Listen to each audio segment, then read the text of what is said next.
Channel के माध्यम से पूरे बिहार के बीपीएससी टीआरई 1, टीआरई 2 और टीआरई 3 उम्मीदवार जितने भी हैं, शोषित वंचित रिजल्ट बहाली से मैं एक एक उम्मीदवारों तक के अपनी बात को, अपने दुख को, अपने दर्द को, अपनी तकलीफ़ को और बीपीएससी आयोग और मुख्यमंत्री नीतीश कुमार जी की गुंडागर्दी को आप तक के मैं पहुंचा रहा हूं। अगर बीपीएससी आयोग, शिक्षा विभाग, मुख्यमंत्री नीतीश कुमार जी ईमानदारी से अगर काम करते या करवाए रहते तो बिहार का एक भी उम्मीदवार सड़क पे चिल्लाते हुए, धरना देते हुए दिखाई नहीं देता। दिल में दर्द, आंखों में आंसू लेकर के सड़क पे नहीं रहता, टीवियों पे बयान नहीं देता, सोशल मीडिया पे नहीं बयान दे करके, बल्कि वो स्कूल में होता। तो मैं आपके चैनल और सारे चैनलों के माध्यम से एक बात मैं बोलना चाहता हूं कि डोमिसाइल अगर लागू हो गया होता तो ये दिन देखना नहीं पड़ता। टीआरई 4 में डोमिसाइल लागू करने के लिए, टीआरई बीपीएससी टीआरई 4 में डोमिसाइल लागू करने के लिए 20 जनवरी तय किया गया है। तारीख डेट रख दी गई है 20 जनवरी। मिलर स्कूल हाई कोर्ट के बगल में, जहां पे सारे पॉलिटिक्स, राजनीतिक सियासी पार्टियां हैं, बीजेपी की भी वही ऑफिस है, आरजेडी की भी वही ऑफिस है, जेडीयू की भी वही ऑफिस है। हाई कोर्ट के बगल में 20 जनवरी यानी सोमवार, मंडे का दिन 10 बजे पूरे बिहार के जितने भी बीपीएससी उम्मीदवार हैं, सबसे पहले महाआंदोलन से पहले ये एक बड़ी मीटिंग बुलाई गई है। इस मीटिंग में डोमिसाइल और बीपीएससी टीआरई 2 रद्द को लेकर के एक मंथन होगा, मनसूबा होगा, रणनीति तैयार होगी और इस सरकार के खिलाफ में महाआंदोलन का है। शिक्षा का हो, अन्य और भी बहाली क्यों ना, जो बिहार की बहाली में हो, अगर डोमिसाइल लग जाए या लग गया होता तो इस तरीके भ्रष्टाचारी, इस तरह का बिहार का युवा नीतीश कुमार और नीतीश कुमार की सहयोगियों ने मिल करके बिहार के बेरोजगारों को सड़क पर ला करके रख दिया। पढ़ा लिखा बेचारा घूम रहा है।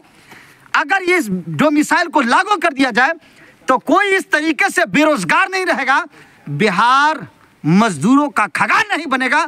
मुख्यमंत्री जी, इलेक्शन का टाइम है, मैं पूरे बिहार के एक एक अभ्यर्थियों से, खास करके शिक्षक बहाली टीआरई 4 में आने वाले जितने भी अभ्यर्थी उम्मीदवार हैं, वो डोमिसाइल के मुद्दे पर एक प्लेटफॉर्म पे आकर के 20 जनवरी मंडे का दिन हाई कोर्ट के बगल में मिलर स्कूल के पास उसके ग्राउंड में 10 बजे तक के आएंगे और आर और पार का फैसला लेना है। नहीं तो हम और आप देखते रह जाएंगे, ये बहाली भी हाथ से निकल जाएगी। अगर डोमिसाइल लग गया होता तो बिहार की जितनी भी बेटी, जितनी भी बहन और जितने भी भाई हैं जो सीटेट, बीटेट, एस्टेट कर लिए हुए हैं, वो सारे लोग आज स्कूल में होते। बरसों से सपना देख रहे थे हम और आप, चाहे बीपीएससी के माध्यम से हो या नियोजन इकाई के माध्यम से जो पहले होती थी बहाली, सपना देख रहे थे ना बहाल होने का। लेकिन दलाली का, पेपर लीक का, ठगी और कमाई का माध्यम बन गया बीपीएससी आयोग।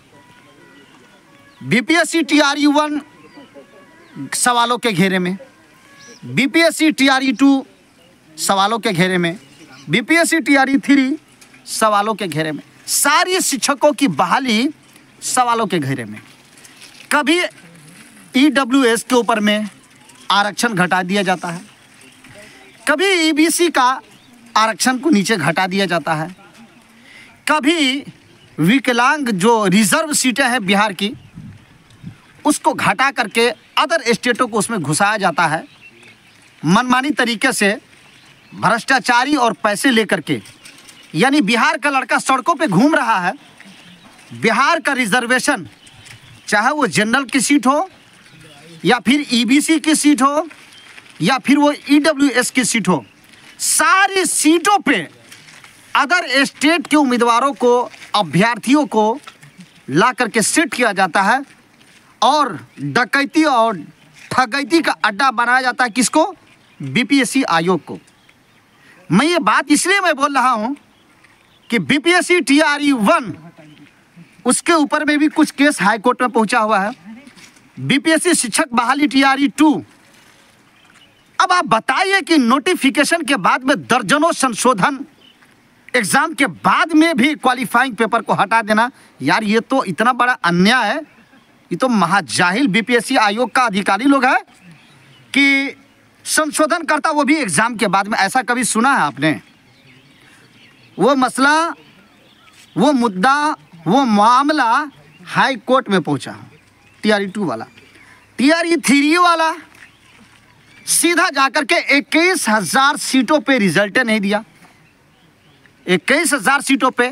मेरे कहने का मतलब यह है कि तीनों बहाली किसी न किसी तरीके से सारे लोग तराही तराही है। बिहार के उम्मीदवार